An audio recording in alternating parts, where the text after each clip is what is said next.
भी स्कूल नहीं गया था और इस कारण वो पढ़ा लिखा नहीं था। और बाकी गांव वालों की हालत भी मुकेश जैसी ही थी।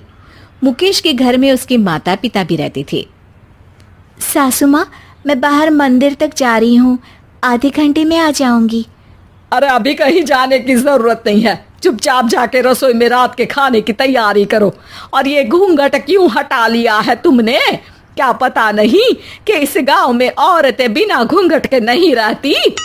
रात में अंजलि छत पर जाकर अपनी मम्मी से बात कर रही होती है। तभी गांव की 3-4 औरतें उसे देख लेती है और दरवाजे पर आकर उसकी सास से शिकायत करने लगती है। और क्या हुआ? अरे छत पे तो देखो, आपकी बहू मटक मटक के किसी से फोन पर बात कर रही है। दिन भर फोन पे लगी रहती है। अरे कल तो मंदिर के पास वो क्या कहते हैं, सेल्फी ले रही थी।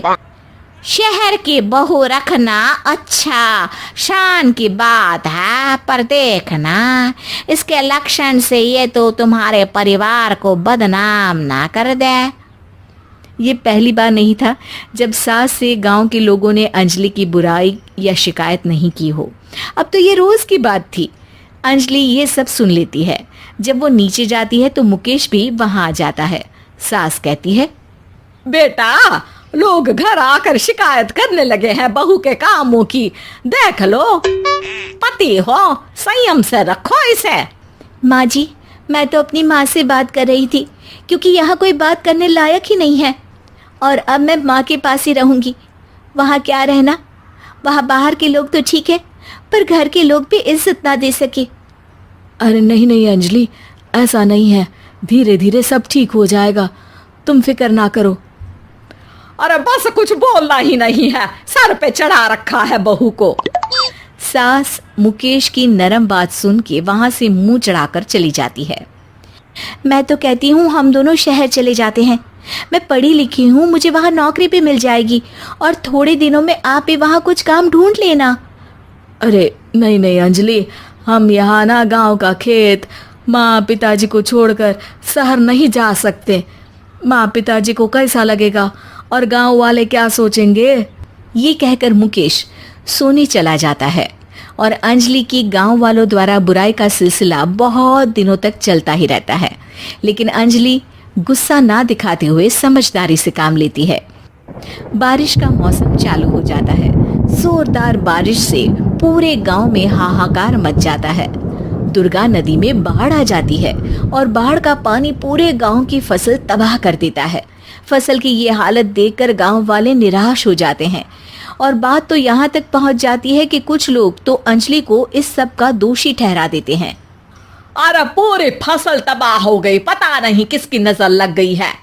अरे जब से चौधरी परिवार में ये शहर की बहू आई है ना, तब से ही गांव की शांति चली गई है।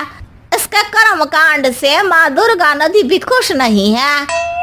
ये सब सुनकर बेचारी अंजलि रोते हुए अपने घर चली जाती है। कुछ दिन बाद सभी गांव वाले अपनी फसल का मुआवजा लेकर अपने अपने घर आते हैं। मुकेश भी 1500 लेकर आता है। अंजलि को जब पासबुक दिखाता है तो अंजलि हैरान हो जाती है। अरे, ये पासबुक में तो उन्होंने 4000 की एंट्री करी है और आपको सिर्फ 1500 दिए। सच में? अरे वो सरकारी अफसर आपको बेवकूफ बना रहे हैं। सरकार की तरफ से हमें 4000 मिले हैं, लेकिन बाकी का सारा पैसा खुद ही खा रहे हैं। आप लोग के अनपढ़ होने का फायदा उठा रहे हैं। ये सब सुनकर मुकेश परेशान हो जाता है, लेकिन अंजलि उसे हिम्मत से काम लेने को कहती है और सुबह होते ही मुकेश को पंचायत कार्यालय ले जाती है और साथ में गांव के और लोगों को भी। आप सरकारी बाबू क्या गांव के लोगों को बेवकूफ समझते हैं? आपको क्या लगता है ये पढ़े लिखे नहीं है तो आप कुछ भी मनमानी करेंगे? ये बेचारे दिन रात इतनी मेहनत करते हैं, ये हमारे अन्नदाता हैं और आप इनके साथ ऐसा धोखा करते हैं। अरे क्या बके जा रही है ये लड़की? किस धोखे की बात कर रही है?